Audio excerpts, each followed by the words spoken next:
Your local bank just became a reluctant landlord of empty office towers it can't sell.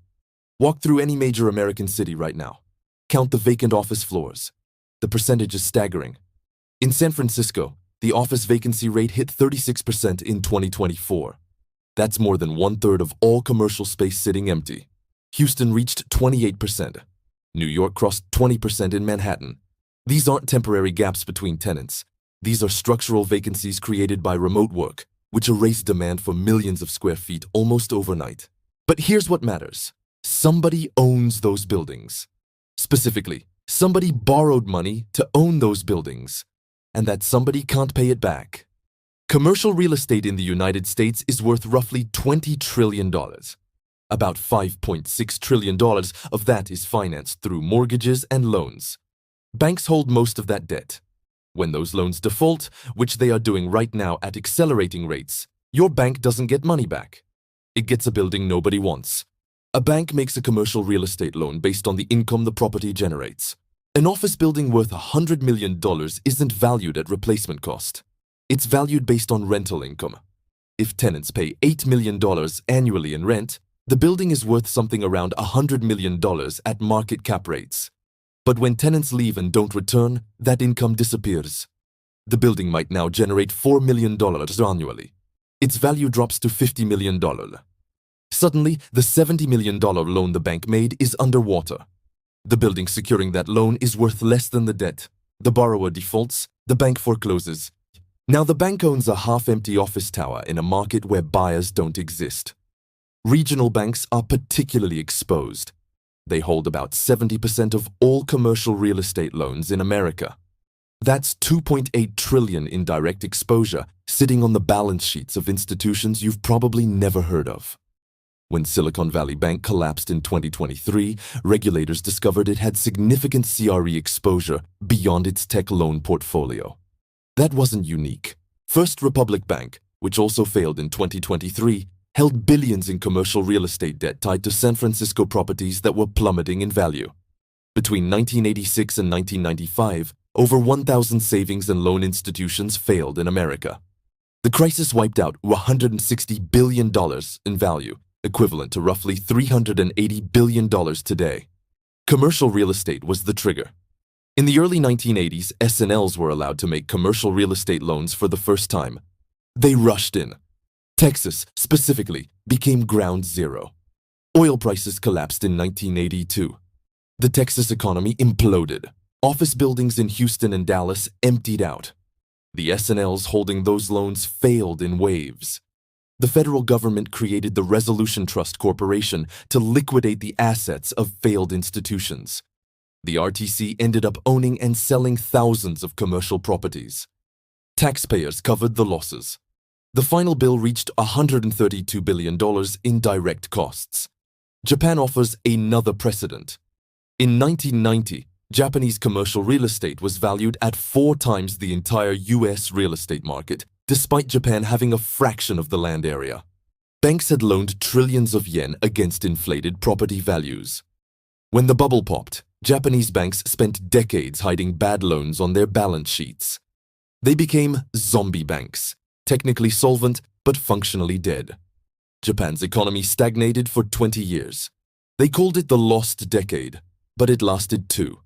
Banks operate on fractional reserves. Your deposit isn't sitting in a vault. It's been loaned out, including to commercial real estate developers. When those loans default, the bank's assets decline. If enough loans default, the bank becomes insolvent. Federal deposit insurance covers $250,000 per account. Anything above that is at risk. During the 2023 bank failures, depositors with balances exceeding FDIC limits lost access to their funds temporarily. Some lost money permanently when institutions were liquidated. Right now, small and regional banks hold the majority of distressed commercial real estate loans. These institutions lack the capital reserves of JP Morgan or Bank of America. When losses hit, they hit hard. In 2024, the FDIC reported that banks had set aside $15 billion in reserves for potential CRE losses. Analysts estimate actual losses could reach $80 billion if vacancy rates don't improve. That's a $65 billion gap between what banks have prepared for and what's coming. Over $1 trillion in commercial real estate debt matures between 2024 and 2026. Property owners must either repay those loans or refinance them. Refinancing requires two things: adequate property value and willing lenders. Neither exists right now.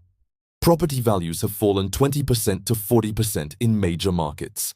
Banks that issued loans at 3% interest rates in 2019 are now facing refinancing requests in an environment where rates are 7% or higher. A building that could service a $50 million loan at 3% interest cannot service that same loan at 7%. The monthly payments double. Owners walk away, banks foreclose, and the cycle repeats. Blackstone, the world's largest commercial real estate investor, defaulted on $562 million in loans tied to 2 office buildings in 2023. If Blackstone can't make it work, smaller operators have no chance. The Federal Reserve could cut interest rates. That would reduce refinancing costs. But it doesn't solve the fundamental problem. Nobody needs the space. Office demand collapsed structurally, not cyclically. Companies aren't bringing workers back to pre-2020 levels. Regulators could loosen capital requirements, allowing banks to hold less cash against risky loans. But that just hides the problem. It doesn't make empty buildings valuable again. The government could create another resolution trust corporation and buy distressed properties.